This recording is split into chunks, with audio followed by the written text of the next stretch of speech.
សូមស្វាគមន៍អ្នកទាំងអស់គ្នាជាថ្មីជាមួយនឹង channel របស់ខ្ញុំបាទដែលរកសម្រាយរឿងហើយថ្ងៃនេះដែរខ្ញុំនឹងយករឿងមួយយកមកសម្រាយជូនឲ្យអ្នកទាំងអស់គ្នាទស្សនាដែលរឿងនេះផងដែរគឺមានឈ្មោះថា Slide the God ឬក៏បកប្រែជាភាសាខ្មែរបានន័យថាប្រហែលអាទិទេពពីព្រោះថារឿងនេះផងដែរវាក៏ល្អមើលហើយថែមទាំងមាននៅឈុតឆាកមួយចំនួនដែលវារៀងកំ pl ែងទៀតដូច្នេះហើយប្រសិនបើអ្នកទាំងអស់គ្នាចូលចិត្តមើលរឿងបែបរឿងឈៀលរឿងនេះគឺខ្ញុំរីកមិនគឺវាត្រូវជាមួយនឹងអ្នកទាំងអស់គ្នាហើយសម្រាប់រឿង manga ស្រួងអស់សៀលវិញគឺខ្ញុំនៅតែបន្តធ្វើដូចដើមប៉ុន្តែតតែ animation របស់វារៀងគៀបន្តិចទៅខ្ញុំធ្វើបន្តតឥឡូវដើម្បីកុំឲ្យខាត់ពេលវេលាយូរយើងកាត់ចូលទៅកាន់សាច់រឿងរបស់យើងទាំងអស់គ្នាដែលសាច់រឿងនៅក្នុងភាគទី1នេះគឺបានចាប់ផ្ដើមឡើងនៅពេលដែលក្មេងប្រុសម្នាក់គាត់ក៏បានឡើងទៅលើដំបូលផ្ទះដើម្បីមើលព្រះច័ន្ទហើយខណៈពេលដែលគេកំពុងតែប្រើប្រាស់នៅកែវយឹតដើម្បីឆ្លោះមើលព្រះច័ន្ទគេក៏បានឃើញនៅរូបសំណាកដ៏ធំមួយដែលស្ថិតនៅចំពីមុខព្រះច័ន្ទនោះហើយបន្ទាប់ពីរូបសំណាកដ៏ធំនេះបានបើកភ្នែកមកក៏បានធ្វើឲ្យភ្នែករបស់ក្មេងប្រុសម្នាក់នោះគឺមានពន្លឺពណ៌មាសយ៉ាងខ្លាំងដែលធ្វើឲ្យគេគឺពិបាកទ្រាំខ្លាំងមែនទែនប៉ុន្តែប្រហែលឆ្នាំក្រោយមកយើងក៏បានឃើញថាក្មេងប្រុសម្នាក់នោះគឺបានធំពេញវ័យហើយប៉ុន្តែភ្នែករបស់គេគឺមិនអាចប្រើប្រាស់បាននោះទេដោយគេក៏បានប្រើប្រាស់នៅក្រណាត់ខ្មៅមួយគឺដើម្បីចងបាំងភ្នែករបស់គេដោយឃើញដូច្នេះអ្នកភូមិក៏បាននិយាយផងដែរថាមូលហេតុដែលគេមិនអាចមើលឃើញដូច្នេះគឺដោយសារតែកាលពីតូចគេបានឡើងទៅលើដំបូលដើម្បីមើលព្រះច័ន្ទប៉ុន្តែជាអកុសលគេក៏បានធ្លាក់ទៅលើដំបូលផ្ទះមួយនោះដូច្នេះហើយទើបធ្វើឲ្យភ្នែករបស់គេគឺមិនអាចមើលឃើញមកដល់សពថ្ងៃនេះដោយឃើញដូច្នេះក្មេងស្រីម្នាក់នោះក៏បានសួរទៅកាន់ជាយេផងដែរថាតើត្រូវការឲ្យគាត់ជូនឆ្លងផ្លូវដែរឬទេប៉ុន្តែជាយេក៏បានអង្អែលក្បាលរបស់នាងហើយជាអ្នកជូននាងឆ្លងផ្លូវទៅវិញបន្ទាប់មកគាត់ក៏ធ្វើដំណើរត្រឡប់មកផ្ទះវិញធម្មតាប៉ុន្តែនៅតាមផ្លូវដែលគាត់ធ្វើដំណើរមកផ្ទះនេះក៏បានធ្វើឲ្យមនុស្សដែលបានឃើញគាត់គឺមើលងាយមើលថប់មកកាន់គាត់ខ្លាំងមែនទែនពីព្រោះតែឈីយេគឺបានខ្វាក់ភ្នែកតាំងពីតូចដូច្នេះហើយពួកគាត់គិតថាឈីយេគឺមិនអាចធ្វើអ្វីកើតនោះទេប៉ុន្តែឈីយេគាត់មិនខលនោះទេដោយគាត់ក៏នៅតែបន្តដំណើររបស់គាត់ជាមួយនឹងស្នាមញញឹម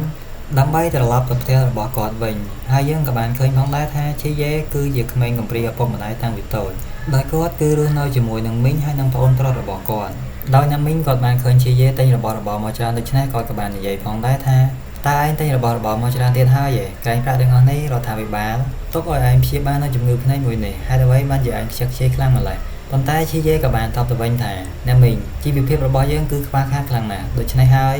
ខ្ញុំមិនអាចប្រើប្រាស់ប្រាក់ទាំងអស់នេះតែម្នាក់ឯងបាននោះទ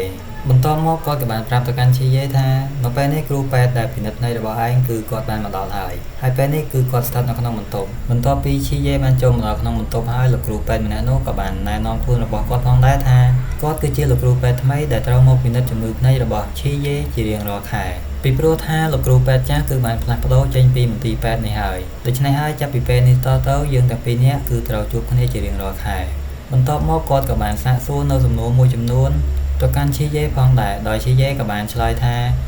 ជំងឺភ្នែករបស់គាត់នេះគឺមានតាំងពីតូចដូច្នេះហើយវាគឺចំណាយពេលច្រើនឆ្នាំហើយក្នុងការព្យាបាលជំងឺភ្នែកមែនទេប៉ុន្តែហាក់បីដូចជាគ្មានបានទទួលនៅលទ្ធផលអ្វីសោះប៉ុន្តែដោយសារតែលោកគ្រូពេទ្យនោះសួររៀងប្លែកៗច្រើនពេកឈីយេក៏បានឆ្លើយថាជំងឺភ្នែករបស់គេនេះគឺបានកើតឡើងដោយសារតែគេបានឃើញនៅបិសាចដ៏ធំកំពុងតែហោះនៅលើអាកាសហើយដោយសារតែគេភ័យខ្លាចខ្លាំងពេកគេក៏បានរអិលជើងហើយធ្លាក់ពីលើដំបូលផ្ទះហើយឈីយេក៏បានសួរទៅកាន់លោកគ្រូពេទ្យម្នាក់នោះផងដែរថាតើលោកគ្រូពេទ្យជឿថានៅលើពិភពលោកមួយនេះមានពពួកបិសាចដែរឬទេប៉ុន្តែលោកគ្រូពេទ្យម្នាក់នោះគាត់គឺមិនបានជឿថានៅលើពិភពលោកមួយនេះមានពពួកបិសាចនោះទេឥឡូវយើងក៏លេចមកមើលខាងក្រៅវិញពេលនេះផងដែរយើងក៏បានឃើញថាមាននៅកម្មករជាច្រើនកំពុងតែរត់គេចពីការវាយប្រហាររបស់ពពួកបិសាចហើយខណៈពេលដែរបិសាចមួយនេះបំរុងតែឆក់យកនៅជីវិតរបស់គាត់ហើយក៏មានដាវមួយហោះធ្វើការវាយប្រហារទៅកាន់បិសាចមួយនោះវិញសុំតមិនមែនដាវទេតែជាលំពែងបន្ទាប់មកនាងក៏បានដកនៅលំពែងមួយនោះហើយក៏បានហោះចូលទៅដើម្បីធ្វើការវាយប្រហារជាមួយនឹងពពួកបិសាចដទៃទៀតប៉ុន្តែមុនពេលដែលនាងចូលទៅសម្លាប់ពពួកបិសាចទាំងអស់នោះនាងក៏បានលុតលំពែងរបស់នាងទៅជាលំពែងភ្លើងមួយហើយក្រវីឆាច់បន្ទាប់មកអូសច្រកហើយក៏បានហោះចូលទៅដើម្បីសម្លាប់នៅពពួកបិសាចដែលនៅសេសសល់ទាំងអស់នោះ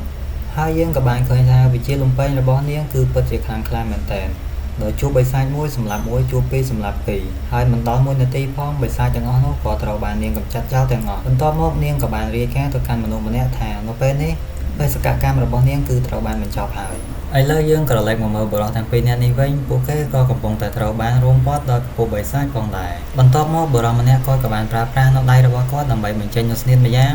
ដែលមានរូបរាងដូចជាមាត់អញ្ចឹងហើយបរិសម្នាក់ទៀតគាត់ក៏បានត្រៀមនៅដាវរបស់គាត់ដើម្បីធ្វើការវាយប្រហារទៅកាន់បិសាចទាំងអស់នោះបន្ទាប់ពីពួកគេទាំងពីរនាក់បានត្រៀមខ្លួនរួចហើយពួកគេក៏បានហក់ចូលទៅដើម្បីសម្លាប់ពពួកបិសាចទាំងអស់នោះហើយយើងក៏បានឃើញថាពួកគេមានគ្នាតែពីរនាក់ពិតមែនប៉ុន្តែសមត្ថភាពនៅក្នុងការសម្លាប់ពពួកបិសាចទាំងអស់នោះគឺពិតជាសាហាវខ្លាំងមែនទែនហើយបន្ទាប់ពីសម្លាប់ពពួកបិសាចទាំងអស់នោះបានចិត្តអស់ហើយស្រាប់តែមានបិសាចពីរបំរុងតែរត់ចេញប៉ុន្តែពួកវាទាំងពីរនេះក៏ត្រូវបានស្លាប់ដូចគ្នាពីព្រោះថាត្រូវបានក្មេងស្រីម្នាក់គឺចាប់ខ្វាយវាបាត់ទៅហើយបន្ទាប់ពីបានឃើញថាកន្លែងរបស់ខ្លួនគឺត្រូវបានសម្អាតនៅពពួកបិសាចរួចហើយនាងក៏បំរុងតែរាយការណ៍ទៅកាន់បរិសម្នាក់នោះប៉ុន្តែស្រាប់តែមានបិសាចមួយទៀតបំរុងតែហក់ធ្វើការវាយប្រហារទៅកាន់នាងប៉ុន្តែក៏ជាសំណាងល្អក៏មានបរិសម្នាក់គឺបានប្រើប្រាស់នៅកាំភ្លើងរបស់គាត់បាញ់ដើម្បីជួយសង្គ្រោះទៅកាន់ក្មេងស្រីម្នាក់នោះចំណែកឯបិសាចដែលនៅសេសសល់វិញគាត់ក៏បានប្រើប្រាស់អាតយោងជ័យម្ដងដើម្បីសម្លាប់ពួកវាដោយយើងបានឃើញថាក្រុមរបស់ពួកគេគឺពិតជាសហការគ្នាល្អខ្លាំងមែនទែន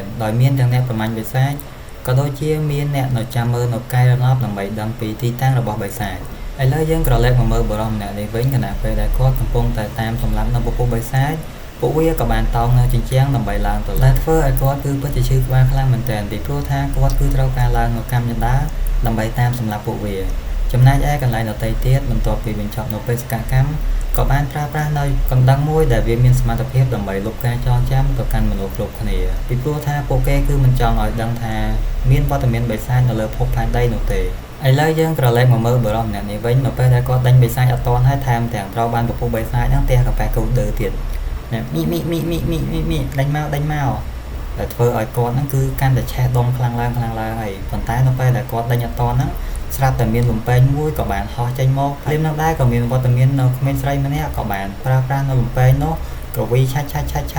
ហើយក៏បានសម្លាប់នៅពពួកបិសាចនោះទាំងអស់ដោយបរិមម្នាក់នោះឃើញដូច្នេះគាត់ក៏បាននិយាយថាសាមែនអត់មានតួឯងមួយឯងខំដេញអត់ទាំងអមប៉ុន្តែដល់កន្លែងហ្នឹងសាច់រឿងរបស់យើងក៏បានឈានចូលមកដល់ទីបញ្ចប់វាមិនមែនចប់ទេអ្នកទាំងអស់គ្នាប៉ុន្តែដោយសារតែសាច់រឿងហ្នឹងវាវែងពេកដូច្នេះហើយខ្ញុំក៏សូមកាត់វាជា2អេពីសូតវិញហើយប្រសិនបើមានកន្លែងណាខុសឆ្គងអីសូមមេត្តាអ្នកទាំងអស់គ្នាជួយខន្តីអភ័យទោសផងពីព្រោះថារឿងជា animation ខ្ញុំទើបតែយកមកសម្រាយទេជាចុងក្រោយអរគុណអ្នកទាំងអស់គ្នាសម្រាប់ការតាមដានទស្សនាវីដេអូមួយនេះចាំជួបគ្នានៅក្នុងវីដេអូក្រោយបាយបាយ